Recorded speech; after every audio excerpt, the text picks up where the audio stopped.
Hi, I'm Michael and I can't wait to show you something amazing. A couple of years ago, I was in the back of an ambulance in the heat of summer because I'd worked so hard to generate enrolments for my tutoring business. And it was a nightmare come true to be, my wife's crying, my kids are wondering what's going on, and the ambulance officers are putting all these things all over me and getting me in the back of this ambulance and rushing me off to hospital with this suspected stroke. I couldn't talk. Weird things would come out of my mouth, weird sayings. I'd try to say, you know, I went to the shops last week and out would come this gobbledygook and it was scary as heck.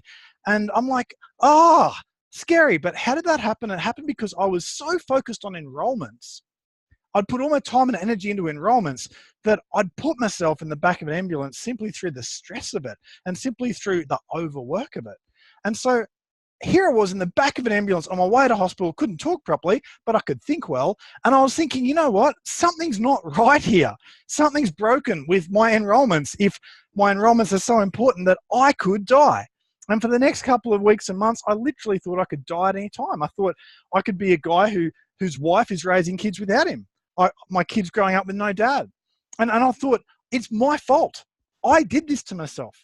Now, things have changed a lot since then. You know, I've written a couple of books, basically things that will make it easier for tutoring business owners to just relax a bit and be able to be a bit more smooth with how they do things. But enrolments are the lifeblood of your business. And without them, you're going to struggle. And without them, you're going to stress. And that's what puts people in the back of an ambulance. So when I knew that I had to change something, I changed it then and there. What I did was I spent the next few weeks looking at marketing people and going to anyone I could who could just show me how to fix my enrollment issue. Because at that point, I probably had about 400 students. You know, now I'm up to about, say, 600 students a couple of years later. But I was at a point where something had to change. And so what I do now is I train other tutoring business owners in the secrets that I've discovered so that we can all know this stuff. So we can all have a situation where we have sustainable, regular flow of enrolments, which makes our lives a whole lot easier. Now, let me start by showing you how we do that. The first thing is we need to know what makes you special.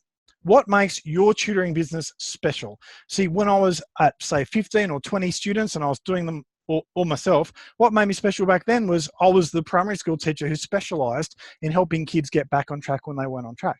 Okay, and then when we were, say, 70 or 80 students, we were known as the specialists in getting into the heart of a student who was giving up on themselves. So we were the, you know, re-inflate your deflated balloon sort of people.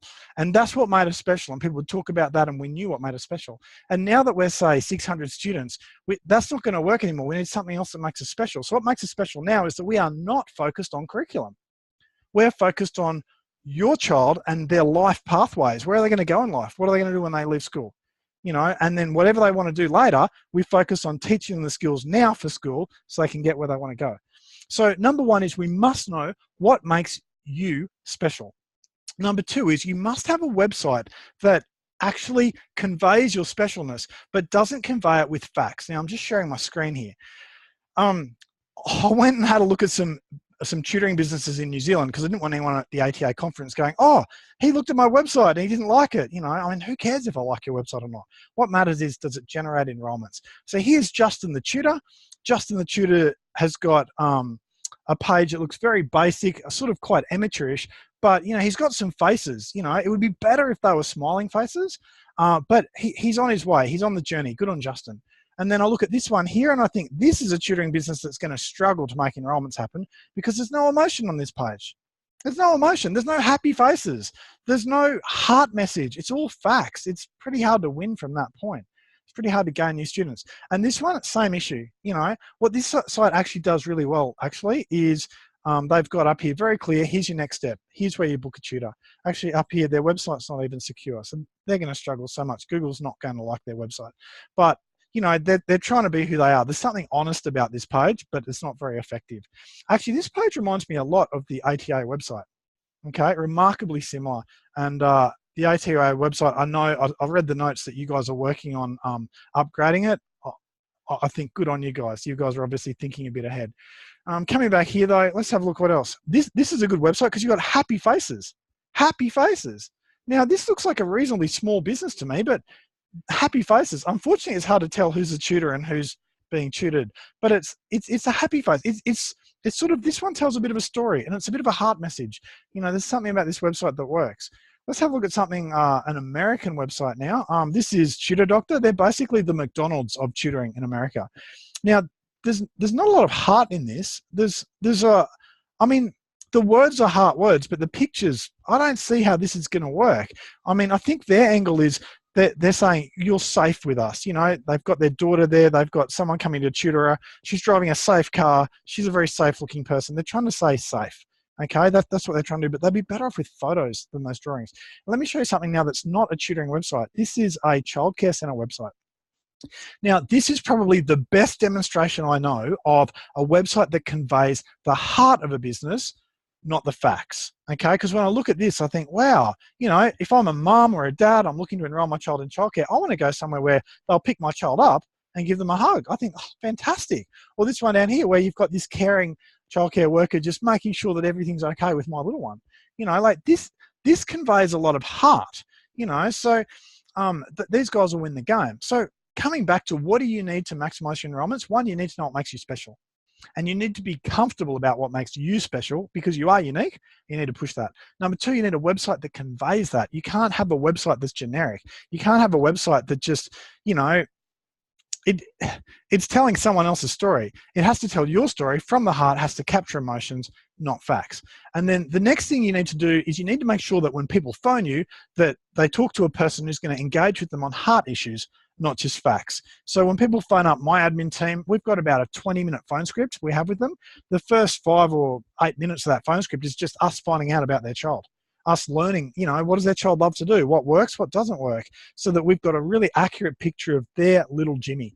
And then once we've heard all about their Jimmy, they know we care, and then we can start to tell them what we could do to help Jimmy. So that phone call script is super important. And again, don't do facts, do emotion, demonstrate you care by listening, and then they will book in. Next step is the first time that that child and that parent come to visit you at your center, you need to capture their heart. Don't capture them. Don't try and capture their heads. Don't try and impress mum and dad.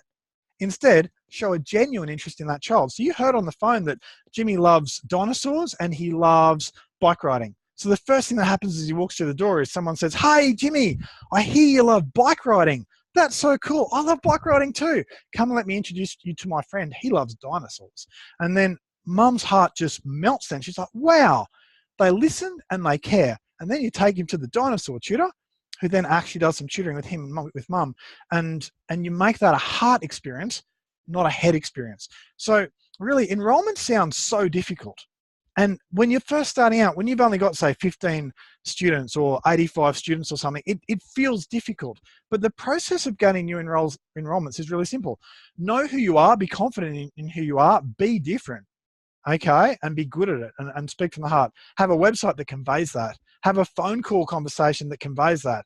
Have a first session with that child that conveys heart and who you are and taps emotions, not brains.